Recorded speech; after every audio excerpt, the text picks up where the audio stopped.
Before you board your boat, make sure you fill out what's called a float plan. Complete this card with information such as the length of your trip or how many people are on board. Then give this card to a friend or family member who can notify the police in case you don't return on time. You want to include a full description of your vessel, color, if it has a dynamic top, what color the top is, what safety equipment you have on board.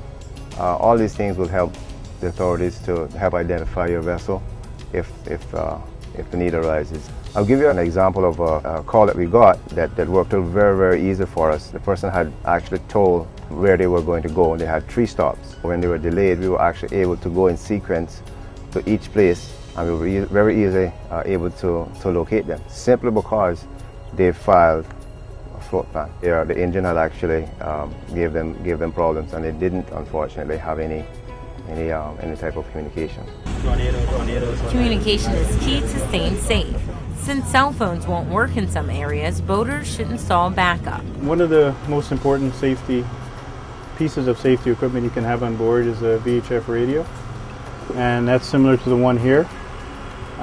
It gives you a good range when you're out, and you monitor channel 16, which is the international distress channel, and you can use that to talk to other boats, and you can switch to a non-working channel, which would be like 14 or 10, and it's basically, pretty fail-proof as far as safety, because if you're in trouble, you can just call on 16 and you can get port security, you can get the marine unit, and they can come and assist you. After checking the weather, you should check the number of life jackets. There must be a life vest for every person on board the vessel. There must be at least one life vest per person, for people who certainly cannot swim. Kids or even adults that can't swim or are not good swimmers, they should have a life vest on, because you never know when you're gonna go into the water. There are whistles that are available along with your life vest. There's also some flares that are waterproof. If you're in the water, you can ignite the flare and hold it in your hand, and that would attract any vessels that or any persons that are nearby. The law says that you have to have the life jackets on board, but it doesn't say that you have to wear them. So when you have them on board, make sure you have quick access to them. That's because an accident could occur in a matter of minutes. I think it's a combination of a lot of things. I think that some people are inexperienced. I think that some people don't take boating seriously and what safety measures they should be taking. And people seem to think, well, I'm just going from point A to point B, and nothing is going to happen to us. But in fact, that is not the case. Things can go bad very quickly. Common sense mistakes is they're just not paying attention. That's mainly what it is. You're not paying attention to what they're doing, or they're running a little late, and they decide, okay, well, the guys aren't here, we're going to speed up a little bit, and 99% of the time we'll see. It's just common sense carelessness. That's basically what it is.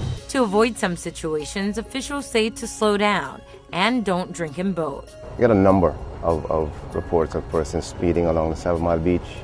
I know over the last couple of weekends we've got some reports of wave runners and boats coming into the swim area. So that is an area that we've been concentrating on for the last 2 weeks. Make sure we have a vessel in that area. You can't go on for intended prosecution, because the Port Authority law restricts any vessel from exceeding 5 knots within 200 yards of any shoreline. At the present time, there's no laws that actually give us the power to arrest for persons who will operate vessels under the influence. There is a draft law in effect that has been submitted to the ministry in 2007. As if you were driving a vehicle. So as soon as that law is passed, then we will have the power to arrest. I must say though that it is extremely dangerous to consume alcohol and operate a vessel at the same time. Despite the lack of a law for BUI, you could face other charges if an accident or injury results.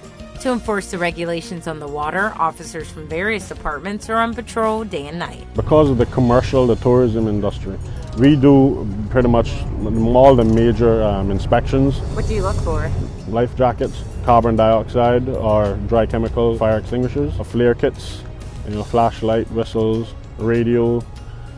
So we really do an in-depth inspection. To continue the conversations about safety at sea, the RCIPS will conduct several workshops. Officers who attended courses overseas on safety and navigation will pass the information they learned to the public.